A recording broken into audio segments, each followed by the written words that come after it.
Bom dia, vamos abordar o tema sobre a previdência social dos funcionários e agentes do Estado. A legislação é tirada, portanto, do Estatuto Geral do Funcionário e Agente do Estado, do seu regulamento e do decreto que aprova o regulamento da assistência médica e medicamentosa.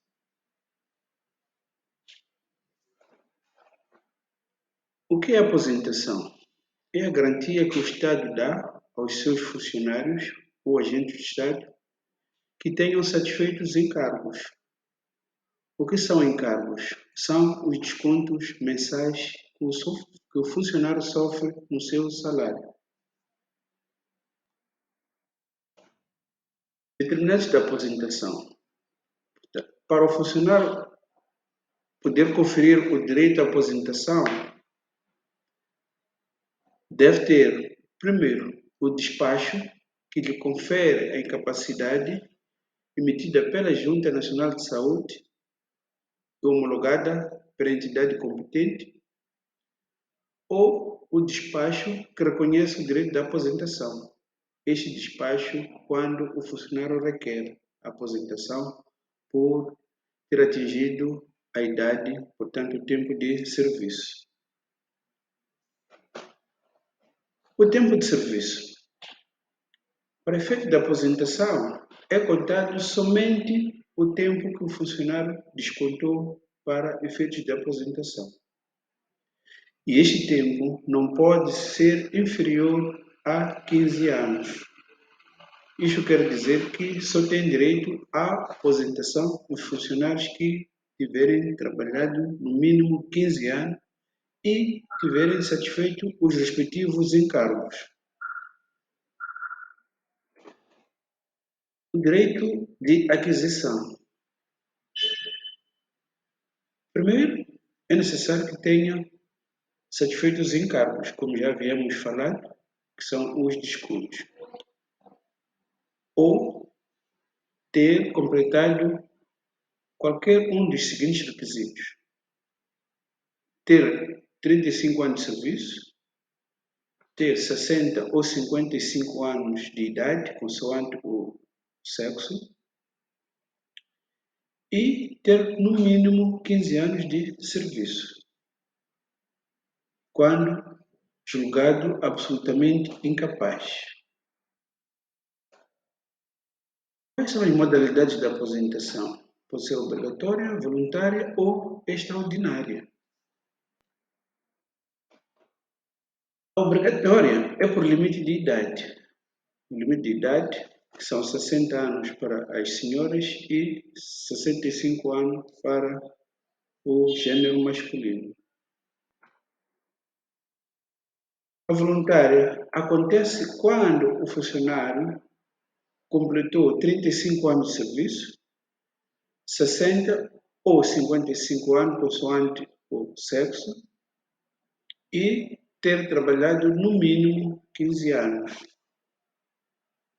Isto quer dizer que não basta que o funcionário tenha completado 60 anos ou 55, mas se este funcionário não tiver trabalhado um mínimo de 15 anos, não terá direito à aposentação.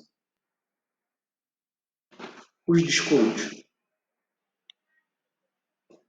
Para efeitos da aposentação, é descontado da remuneração do funcionário 7%. Qual é a parte que faz parte da remuneração? É o salário base, mais todos os suplementos de caráter permanente.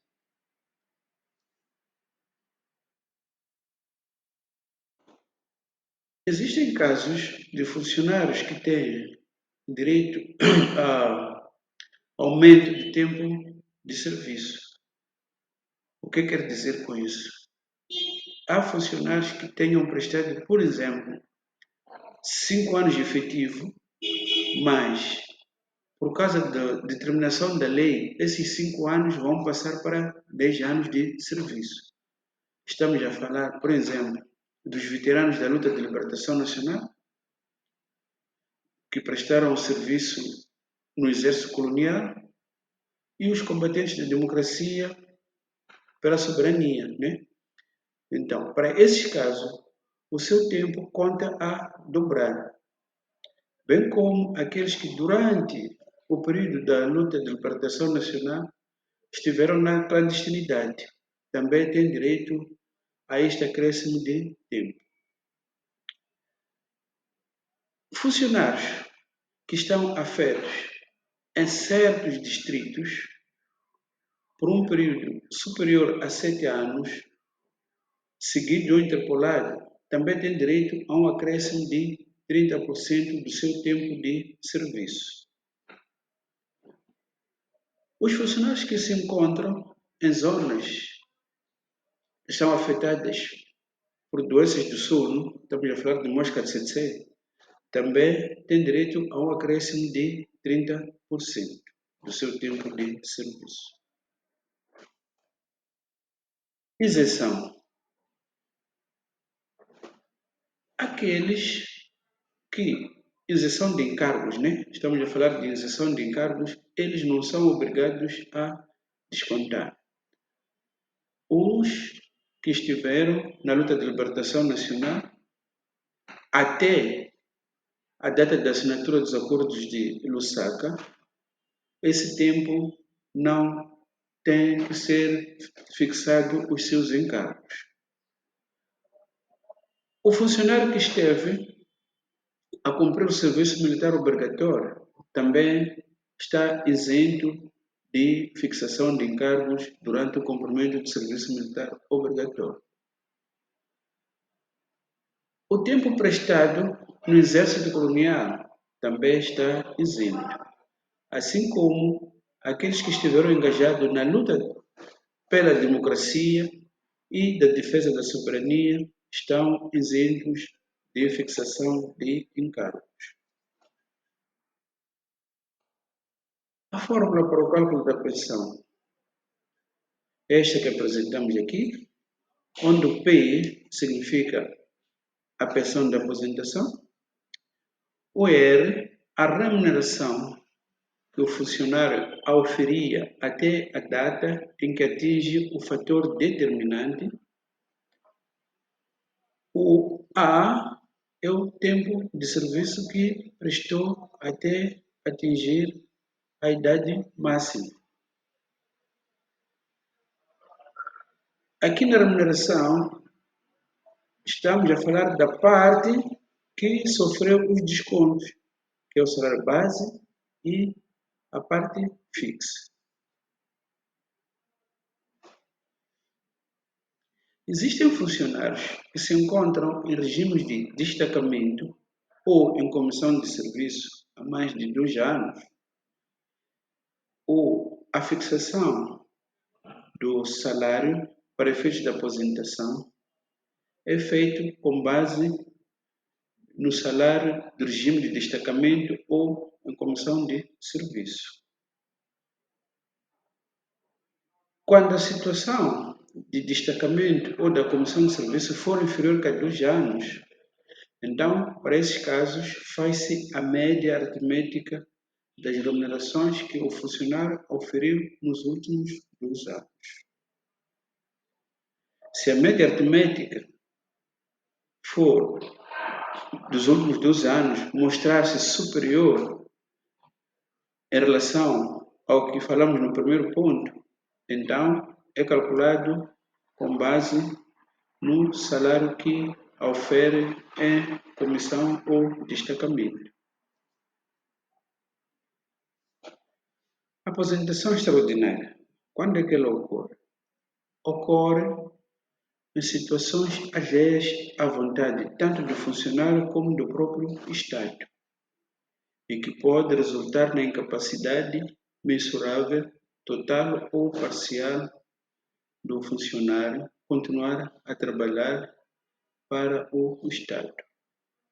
E esta situação pode resultar de doenças incuráveis, contraídas em virtude das suas funções, ferimentos em combate, na defesa da pátria, ou na prevenção ou combate às calamidades naturais, bem como em ações de salvamento de vidas humanas ou na defesa da legalidade de que resulte incapacidade permanente. A diminuição física ou mental decorrente da militância na clandestinidade, na luta de libertação nacional ou combate na defesa da pátria. Vamos passar para a pensão de sobrevivência. Esta pensão é atribuída aos herdeiros do funcionário que perdeu a vida, mas que tenha prestado pelo menos 5 anos de serviço ao Estado ou que tenha sido aposentado. E é requerido pelos herdeiros. Portanto, para os herdeiros poderem ter benefícios desta pensão, devem requerer. Quem são os herdeiros? É o cônjuge sobrevivo, incluindo as situações de união de facto, o cônjuge divorciado ou separado judicialmente de pessoas e bens com benefício à pensão de alimento ou homologado judicialmente. Isto quer dizer que, mesmo que tenha sido divorciado ou separado, se aquela pessoa tem direito à pensão de alimento fixada pelo tribunal, terá direito à pensão de sobrevivência.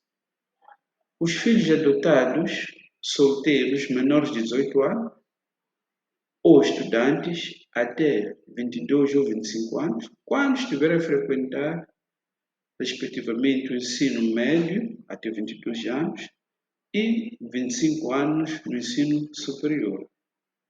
E aqueles que sofram de incapacidade total e permanente para o trabalho também têm direito à pensão de sobrevivência, bem como os casos de nascituros. Ainda sobre os herdeiros, os netos podem ser herdeiros, mas para que isso aconteça, devem ser órfãos de pai e mãe, órfãos de pai e cuja mãe sofra ou pai sofra de incapacidade permanente total para o trabalho. Aqueles cujos pais se encontram ausentes, em parte incerta, e não provejam o seu sustento. Os ascendentes que vivam a exclusivo cargo do falecido. Aqui estamos a falar dos pais do funcionário. Quando ele perde a vida, também tem direito a esta pensão de sobrevivência. Mas existe uma condição: esses pais não podem estar a oferir o salário, ter um salário que ultrapasse, portanto, o salário mínimo no país.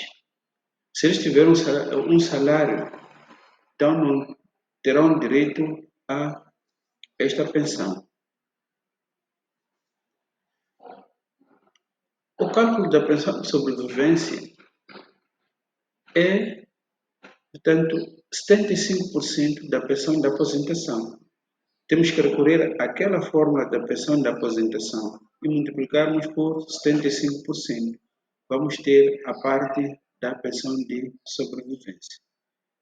E compete ao próprio Ministro da Economia e Finanças autorizar a fixação da pensão de sobrevivência. A pensão de sangue. Este constitui-se quando se verifica o falecimento do funcionário ou agente do Estado, cuja morte resulta de ferimentos ou acidente ocorrido em missão de serviço ou em consequência do desempenho dos seus deveres profissionais, no combate a qualquer epidemias de moléstia infecciosa, quando resulte de doença contraída no exercício das suas atividades profissionais contacto com matérias tóxicas, bacteriológicas, desinfetantes, radioativas e ionizantes. Aqui podemos trazer o caso de funcionários da saúde, por exemplo, que em função das suas funções, eles podem contrair doenças e, portanto, enquadram-se neste tipo de pensão.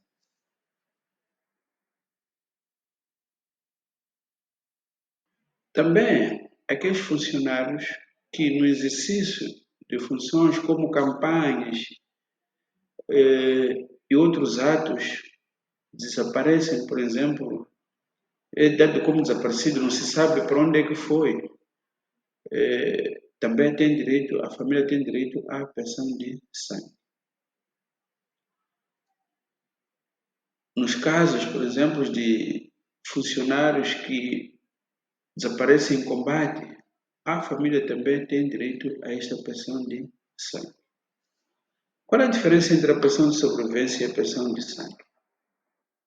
É que a pensão de sobrevivência de sangue corresponde a 100% do salário ou da remuneração que o funcionário oferia até a data do fator determinante. Portanto, o fator que fez com que passasse para a situação de incapacidade ou foi declarado como desaparecido ou por morte. Então, num acidente de trabalho, a família terá direito a 100% do salário que este funcionário oferia até aquela data, enquanto que a pensão de sobrevivência corresponde a 70% do salário. O subsídio por morte também é pago a pessoas a cargo do funcionário ou agente do Estado, no caso da morte deste, e equivale a 6 meses de salário, de remunerações próprias ou a função que exercia a quando do seu falecimento. Para esta situação, o Estado paga o salário por inteiro do mês em que ocorreu o óbito.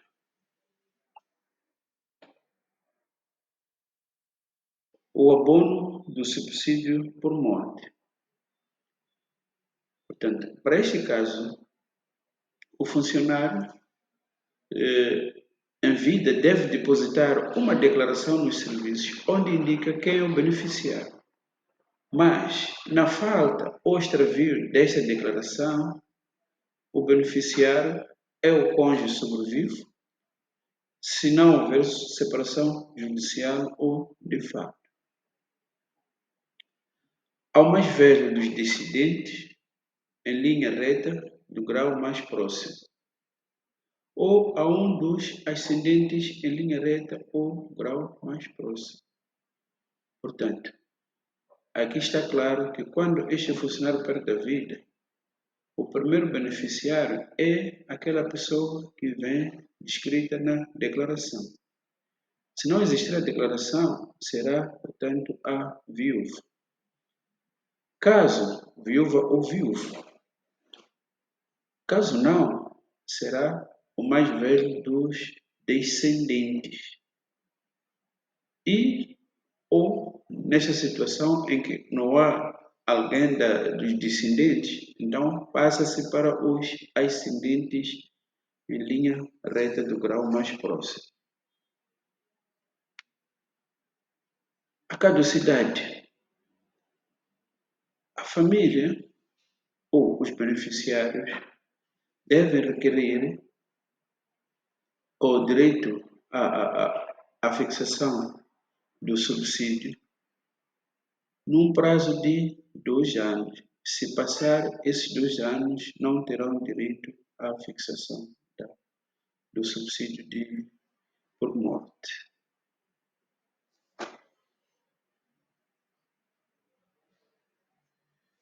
É tudo quanto tínhamos a apresentar.